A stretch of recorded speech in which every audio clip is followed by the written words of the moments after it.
की फीडल क्राफ्ट अभिक्रिया दीजिए।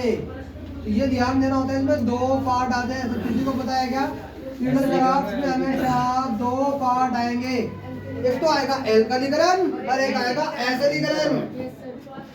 तो पहले पार्ट की मैं बात कर लेता हूँ आपसे। एक तो पार्ट आ रहा है आपका एल्कलीकरण आ रहा है, इसमें जो रिएक्शन होगी वो R सिंगल बॉन्ड X से होगी। किससे होगी? R सिंगल बॉन्ड X से। तो R पर आएगा प्लस, R पर आएगा और X पर आएगा माइनस। और आपको ये भी ध्यान देना होता है, R में CH3 आएगा तो CH3 पर आएगा प्लस, और X में अगर Cl आया तो Cl पर आएगा माइनस। अगर R में आपका C2H5 आया तो C2H5 पर आएगा प्लस, अगर आपका X में Br आया तो Br पर आएगा माइनस। और आपको यह ध्यान देना होता है, जिस पर आवेश प्लस का आया हुआ है वो इलेक्ट्रॉन स्नेही अभिकर्मक होता है। कौन होता है?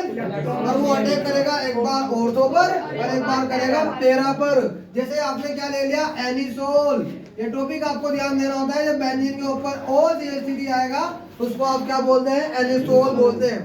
तो अगर आप इससे रिएक्शन कर रहे हो, मतलब CH3Cl से कर रहे हो, तो ध्यान देना होता है CH3 पे चार्ज कैसा आ रहा है? प्लस, और Cl पे कैसा आ रहा है? माइनस। तो CH3 जाएगा एक बार ऑर्थो पर और एक बार जाएगा पैरा पर। ये ध्यान देना होता है आपको, क्योंकि बेंजीन के ऊपर क्या आ रहा है? OCH3 आ रहा है, क्योंकि OCH3 कौन सा ग्रुप होता है? प्लस M होता है। और प्लस M होने के कारण ये जो अटैक कराएगा इलेक्ट्रॉन स्नेह अभिकर्मक का, कहाँ अटैक कराएगा?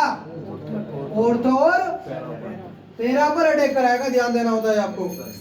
तो कोई CH3 चला गया ऑर्थो और पैरा पर, तो Cl कहाँ जाएगा? Cl जो यहाँ से H निकल रहा है वो चला जाएगा H के साथ, तो बन जाएगा आपका HCl। और ये अभिक्रिया जो होती है वो होती है एल्युमिनियम क्लोराइड की उपस्थिति में होती है। क्लियर है क्या? ध्यान देना होता है आपको। जैसे सपोज दैट आपने बेंजीन के ऊपर OCH3 लिया, क्या लिया आपने? बेंजीन के ऊपर OCH3 लिया, और आप इसकी रिएक्शन किससे कर रहे हो? C2H5Cl से कर रहे हो। इसका नाम क्या होगा? इसका नाम होता है इथाइल क्लोराइड। क्या नाम होता है? इथाइल पर आएगा प्लस, Cl पर आएगा माइनस। ये जाएगा ऑर्थो पर, ये जाएगा पैरा पर। तो एक बार C2H5 गया ऑर्थो पर, ध्यान देना होता है आपको, क्योंकि ये प्लस M ग्रुप है, और ये अटैक कराएगा ऑर्थो पर और एक बार कराएगा पैरा पर कराएगा। इसका नाम क्या होता है? नाम इंपॉर्टेंट है, आपको ध्यान देना होता है। नाम कौन बताएगा? प्लस क्या निकल जाएगा आपका? यहाँ पे HCl निकल जाएगा। अगर मैं पहले वाले के नाम की बात कर लेता हूँ, इसका नाम क्या होगा? Ortho methyl. क्या नाम होगा? Ortho methyl anisole. इसके दो नाम हो सकते हैं यहाँ पर। कितने नाम हो सकते हैं?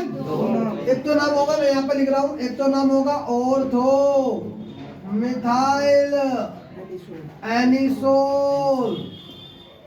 क्लियर है क्या? और एक नाम होगा इसका ortho methoxy, ortho methoxy methyl benzene. ये आपको ध्यान देना होता है। इसके दो नाम हो सकते हैं भाई। एक तो क्या नाम होगा? ऑर्थो मिथाइल एनिसोल, और एक नाम होगा ऑर्थो मेथोक्सी मिथाइल बेंजीन। जैसे यहाँ पे आपको ध्यान देना होता है, मैं इसकी बात कर लेता हूँ एक बार, जो आपने बनाया था, तो बेंजीन के ऊपर OCH3 आ गया। क्या आ गया? बेंजीन के ऊपर OCH3 आ गया, और ये आपका ऑर्थो पर आया हुआ है C2H5। तो इसका नाम क्या होता है? इसका नाम इंपॉर्टेंट है। एक बार आएगा ऑर्थो इथाइल एनिसोल, ध्यान देना होता है आपको। और एक नाम होगा ऑर्थो इथाइल मेथोक्सी बेंजीन, ध्यान देना होता है आपको। ये इसका दूसरा नाम होता है। या में आप लिख सकते हो, या में ये दूसरा नाम है। क्लियर है क्या? ध्यान देना होता है आपको। दूसरा टॉपिक आपका सर ऊपर तो आपने लिखवाया ऑर्थो मेथोक्सी मिथाइल बेंजीन, क्योंकि बेटा इसको हम जो नेमिंग करेंगे वो अल्फाबेट के अकॉर्डिंग करेंगे। तो यहाँ पे क्या हो रहा है? देखो METHO आ रहा है, METHY आ रहा है, तो O पहले आता है ना Y से, इसलिए हमने लिखा मेथोक्सी। यहाँ पे देखो E पहले आता है M से, तो हमने पहले लिखा E वाला ग्रुप। तो क्या लिखेंगे? Ortho ethyl methoxy benzene. आपको ध्यान देना होता है। सेकंड पार्ट की मैं बात कर लेता हूँ एक बार आपसे। सेकंड पार्ट क्या है आपका? एसिडीकरण है भाई। क्या पार्ट है आपका? एसिडीकरण में आपको ये ध्यान देना होता है, जो रिएक्शन होगी वो होगी RCOX से होगी। किससे होगी? RCOX। C पर आएगा प्लस और X पर आएगा माइनस। तो ये ध्यान देना होता है, CH3 अगर COBr लिया तो Br पर आएगा माइनस और C पर आएगा प्लस। अटैक कौन करेगा? COCH3। एक बार जाएगा ऑर्थो पर और एक बार जाएगा पैरा पर। ये ध्यान देना होता है। ये आप पढ़ रहे हो एलिसोल, तो ये ध्यान देना होता है आपको। एसिडीकरण में जो रिएक्शन होगी वो एसिड हैलाइड से होगी। किससे होगी? Acid halide. जैसे CH3COBr का नाम क्या होता है? Acetyl bromide. क्या नाम होता है? तो यहाँ पे आप इससे रिएक्शन कर रहे हो CH3COBr से, तो ध्यान देना होता है आपको।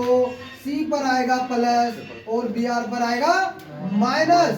CO जाएगा ऑर्थो पर और COCH3 जाएगा पैरा पर। ये ध्यान देना होता है आपको। तो बेंजीन के ऊपर OCH3 आया, इसका नाम आप जानते हो, लेकिन जो आपको COCH3 में CO पहले जाएगा। पहले कौन जाएगा? CO अटैच होगा बेंजीन से, CH3 अटैच नहीं होगा। कौन अटैच होगा? CO अटैच होगा। एक बार ये ऑर्थो पर जाएगा और एक बार ये जाएगा पैरा पर। कौन जाएगा? COCH3 जाएगा। क्लियर है? इसका देखो प्लस क्या निकल जाएगा, यहाँ से आप HB निकाल रहे होंगे, तो H निकाल रहे हो तो HBr निकल जाएगा। क्या निकल जाएगा? HBr निकल जाएगा। इसका नाम क्या होता है? इसका नाम मैं लिख रहा हूँ ऑर्थो। क्या नाम होगा? Ortho methoxy. क्या नाम होगा? Ortho methoxy acetophenol. एक तो ये नाम होगा इसका, एक क्या नाम होगा? एक नाम होगा उसका ऑर्थो एसिटिल। ऑर्थो एसिटिल ध्यान देना होता है आपको। इसका नाम क्या होगा? Ortho acetyl anisole. ये भी इसका नाम होता है। यहाँ पे ऑर्थो आएगा, इन सब में पैरा आएगा। इन सब में क्या आएगा? तो आपको ये ऑर्थो वाले नाम दिए हुए, ये पैरा का नाम हो गए सारे। क्लियर है क्या? ये ध्यान देना होता है आपको।